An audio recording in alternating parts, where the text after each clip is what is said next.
Hey, what is going on guys? Welcome everyone back to another Call of Duty video. Hopefully you are all enjoying your day. And as you can see, we are back with one of my most popular series on my channel, which is called Top 5 Changes. In today's video, we're going to be looking at the top 5 changes between the first Call of Duty 4 game to the new released Modern Warfare Remastered game. Obviously, there are some good changes which have helped the game, made the game better, and of course we know that there are some changes that have made the game even worse and a lot of changes we don't like. Now if you want to watch some of my previous videos where I did do the same thing within COD 4 and the remastered version, they will be linked in the description below. If you want me to do more of this series, whether it be on different games or Call of Duty in general, let me know as well and I'll be sure to do that.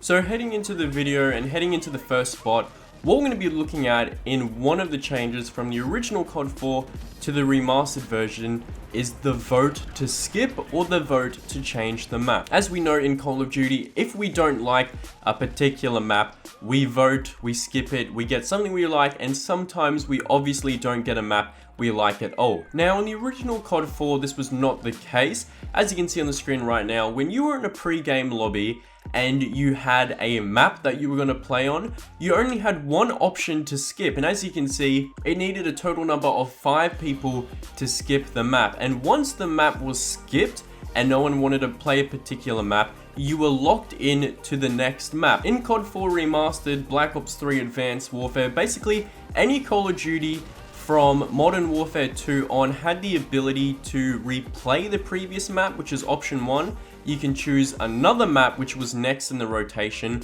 and the third option was to play a random map. As you can see, this is one of the good changes that we've looked at in the series where it's helped the Call of Duty game itself. It's more easier to choose maps that we want, and it's a bit better than being locked into a map that we don't actually play. So heading into the second change in today's video, we're going to be looking at some of the changes into Remastered that a lot of you probably despise or don't like whatsoever. So yep, we're going to be looking at melee weapons. Now melee weapons will probably annoy some die-hard remastered fans who wanted the game to be as close as to the original COD 4 as possible. And in case you guys didn't know, there was no melee weapons whatsoever. There was no add-ons with weapons to the game. There was no DLC weapons. There was just assault rifles, submachine guns, pistols, perks. You choose what you want and you play with it. There was no random DLC weapons that didn't fit in with the game whatsoever. However, fast forward to Remastered, guess what? We have random melee weapons that were never in the game in the first place. And the only time you could use a melee weapon in COD 4 was when you were going to knife someone. However, you can actually run around with these things now, and basically there's something called the Brawler's Brew, which is, I do believe, a beer bottle that's smashed. There is a Scorpion weapon, which I'm pretty sure is a machete. We got a Cliffhanger. I really don't understand why they put some of these random weapons in the game that made no sense, but you kind of understand what I'm saying. 6 brand new melee weapons in the game. I'm pretty sure it annoyed a lot of you people who wanted it to be as close as it was to COD 4 Remastered, but in the long run, it does add some variety and something new within the game, which I guess some people will like. But apart from that, none of that was in the game whatsoever. And out of everything, that is one of the biggest changes in the game. Not only that, but we're definitely going to be looking at some more within the list. So heading to the third change in today's video that has changed from the original Call of Duty to the remastered game is the game modes. Now I could have talked about these in a previous videos, but when I did this series, I did it before the game came out. But since we got the winter update, we now know what new game modes we have, and I kind of looked at the original COD 4, and yes, there are quite a difference between the two. So to start it off, COD 4 Remastered bring upon a lot of new game modes that the original COD 4 didn't have. Now, because of the winter update within December, we got even newer game modes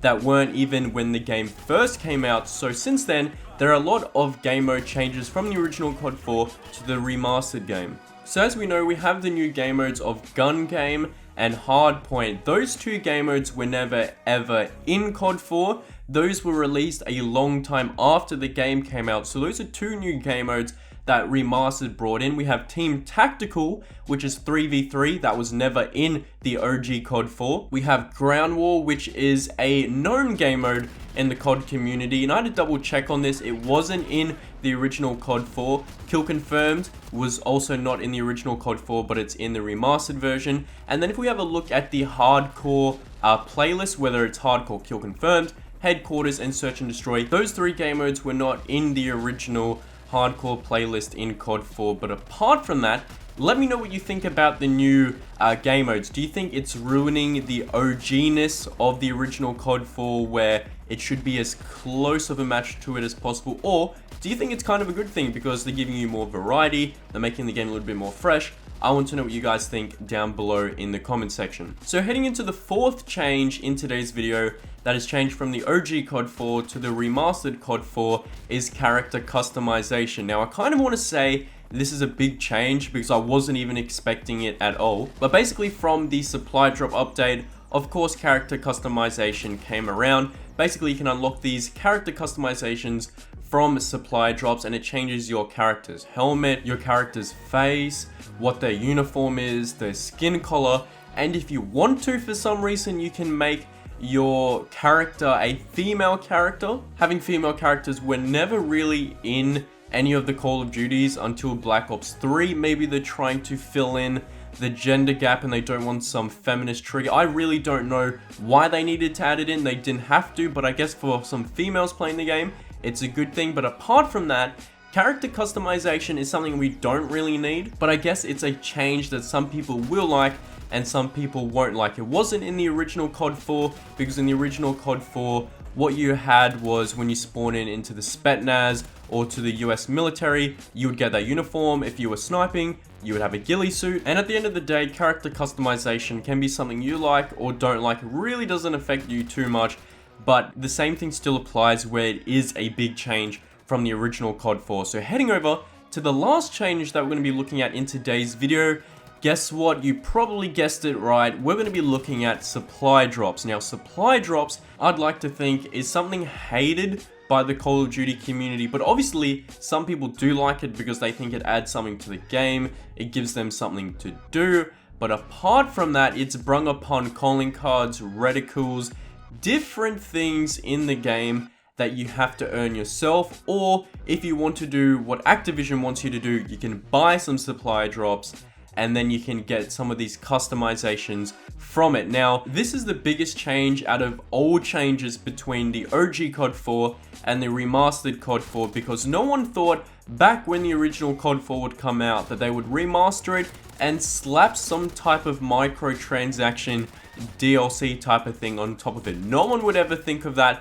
And when the game came out, I thought for a split second that maybe Activision would probably not ruin the game, would probably not touch it, would probably just leave it as the way it originally was back in the day. But nope, I freaking knew it. I knew they would do something to it. And at the end of the day, they did put supply drops. We have to adapt to it. It's really nothing too life-threatening, but apart from that, it is something quite annoying that Activision is doing. So if you guys did enjoy today's video, if you have your own change list, let me know in the comment section down below. And if you actually like supply drops, let me know in the comment section down below why. And if you dislike it like me, let me know why you dislike it as well. Apart from that, hopefully you did enjoy the video. If you want some more change or top 5 changes video like this, let me know in the comment section down below. Drop it a big thumbs up. I'll be sure to create some more good quality content for you. Hopefully you did enjoy, and I will catch you guys later. Globe out.